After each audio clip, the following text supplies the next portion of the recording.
Hey guys, what's up? I'm Jada Gaming here, and today I'm starting something that I've been wanting to do on the channel for a while now.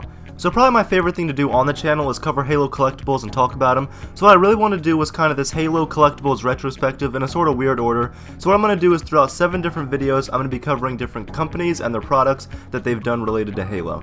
The first 3 videos are going to be on a variety of products from 15 different companies, and the final 4 videos will be covering products from the more well-known companies like Joyride, McFarlane, Megabloks, and Mattel. So I will be trying to cover as many as possible along with my thoughts on them and just their impact on Halo as a whole. Also, I will be leaving off non-figure or statue things such as clothes, Hot Wheels, model sets, games, even some of like the Hero Click things. I will be leaving those things off of the list just to make it a lot easier, because Halo is a huge franchise that has been around for now about 18 years, and it'd be really impossible to cover every single thing. So I'm just going to be covering the statues, figures, that kind of thing. And lastly, I obviously won't be able to cover every single Halo figure that has ever come out ever, but I think I've gotten most of them down. Still, make sure to tell me in the comments below if you know of a figure company that I've missed or that type of thing, and just what your thoughts on them are overall. So let's go ahead and get started. So for the first video, we're going to be going through the smallest of the Halo figure and statue lines, and some of these have only had one release, so let's go ahead and just get started with the really small ones, get them out of the way. And so what we are going to get started with is Jinx. Now Jinx doesn't really specialize in figure making. They have a website, they kind of make hot topic-esque things, pop culture things, but they have made 2 Halo vinyl figures in their history. They made a really cool 6-inch Halo 5 Chief and a 6-inch Spartan Locke, both of which I think are really cool.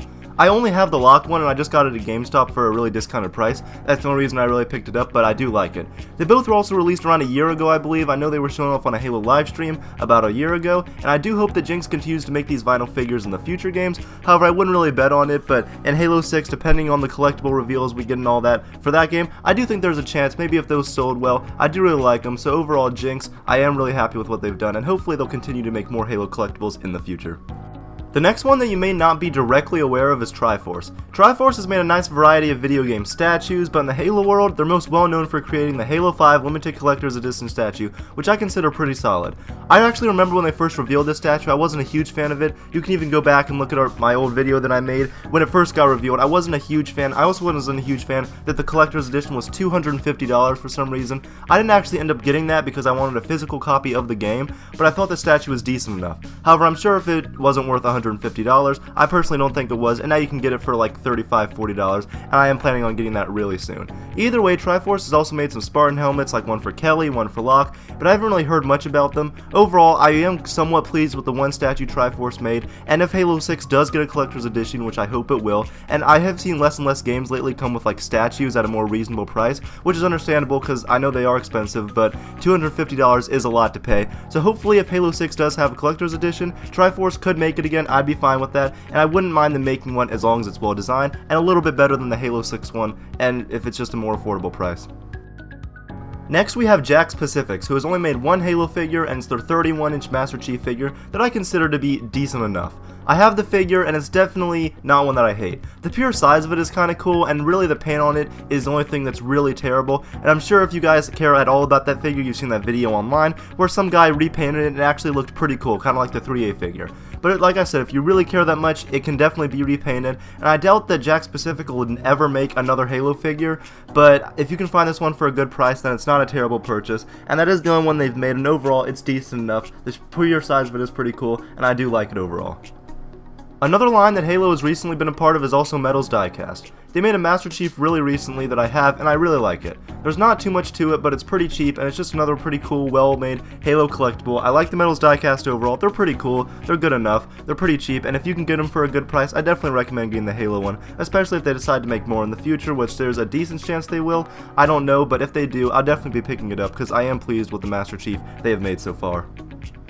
Continuing on with another really small line is Pixel Pals, who recently made a Master Chief, and I just think Pixel Pals are a pretty cool product overall. It's cool that they light up, and the price for $15 isn't too bad either. I really want to pick it up. I just saw it at GameStop yesterday, and it looked really cool, and I do want to pick it up at some point. I don't think they'll really ever make another one. It's just Master Chief. Obviously, their main focus is on a wide variety of Halo stuff, but they've got that Halo collectible. It's cool, and if you're into that kind of thing, I'll definitely recommend it. And like I said, $15 isn't too bad, and if they did make more in the future, I definitely wouldn't be opposed to it. Another line you may not know as well is Bear Brick, who they have actually made some Halo things. In case you don't know, they kind of take like pop culture icons and turn them into bears, essentially. And they have made some Halo things. Back when Halo 4 came out, they released a Master Chief. It's like 400%. I believe it's pretty big, and that is pretty pricey now, and it was when it first released. That was a Halo 4 one. And just looking on eBay now, most of them are like around $100. And they also somewhat recently released another Master Chief that is a lot more affordable. It's pretty small, and while I don't have either of them, they seem decent. I'm just not really into them. But if you're into that type of thing, go ahead, pick it up, especially if you're a Halo fan. And now moving on to some of the more well-known traditional collectibles, we have the Halo Icons line. Now these are little statues that are recently new. They're part of the Halo Legendary crate, they're exclusive to that crate, and I do really like a lot of these. The first series of these included 2 multiplayer Spartans, Buck, Master Chief, Atriox, Arbiter, and a Hunter. My favorite one of Series 1 is probably the Master Chief or the Atriox. I just think they both look really cool.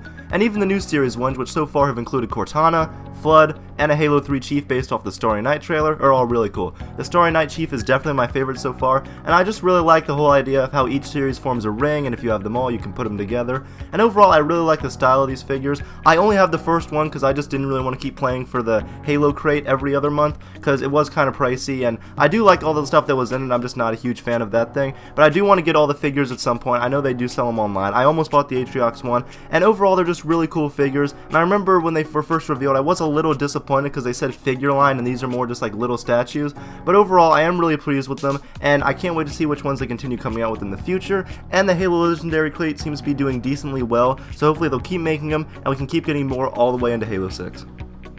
Another one of the most popular collectible brands in the world right now is Funko, and they did make Halo Funko Pops at one point, as I'm sure you probably know. It wasn't too long ago, but there were 2 main lines of Halo Funko Pops, with the first being a basic Halo Universe series that included pops like Master Chief, some exclusive variants, and a Grunt, and they also produced a pretty cool Halo 4 wave that included a new Master Chief, Cortana, and some Spartan Warriors and some variants of those, and there were other variants and exclusives that they made, and even some figures in a different style, such as actual bobbleheads, like some Halo Reach ones, which were cool. So that was kind of a while ago, but overall it was a really cool run, and you probably already know that these are extremely hard to find and really pricey. I actually have a memory of me, I think it was probably like 2011, 2012, and I was at a Barnes & Nobles and I saw one and I didn't pick it up, and I regret that every day, because they are really hard to find now, and I don't even have any, but I would really like to have them at some point. And in case you didn't know, we get confirmation last summer that Funko will be returning to make Halo Pops that are currently set to release in the spring of 2018.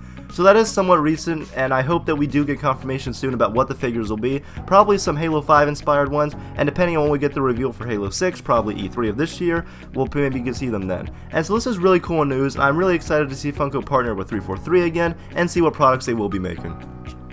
And the last line I am going to bring up in this first part is Jada Toys. Now Jada Toys are kinda weird because I feel like nobody really remembers or cares about their Halo products, but they were made, and I actually remember seeing them in stores around when the first Halo 4 figures came out, maybe 2012, and actually some of them were pretty cool things. They mainly made vehicles, but a couple of them were actually really cool, and they came with figures that weren't too great. They were kind of really low quality, looked really old, but that wasn't the main focus, the vehicles were. But they made a pretty cool Warthog, a bigger version of it, a Banshee, Ghost, Hornet, and Mongoose. Another thing they did that I really appreciated was they would make cool variants of the vehicles, like having a dirty combat damaged Warthog or an Arctic version of the Hornet. Those things were cool, and while I don't have any of these, I always thought they were cool. And if you're looking for Halo vehicles, just like kind of collectibles, not made by McFarlane, not in that kind of scale, I definitely check here.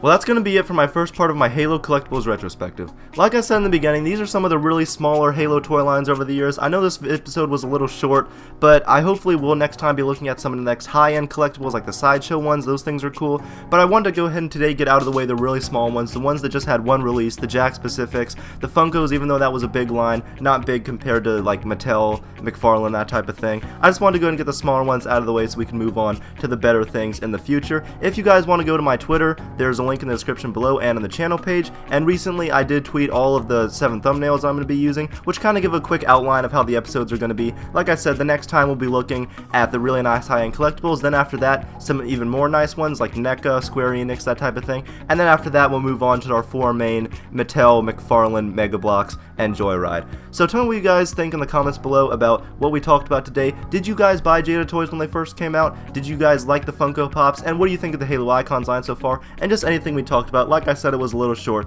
but we will be moving on to cooler things in the future. Alright guys, thanks for watching. Majestic Gaming.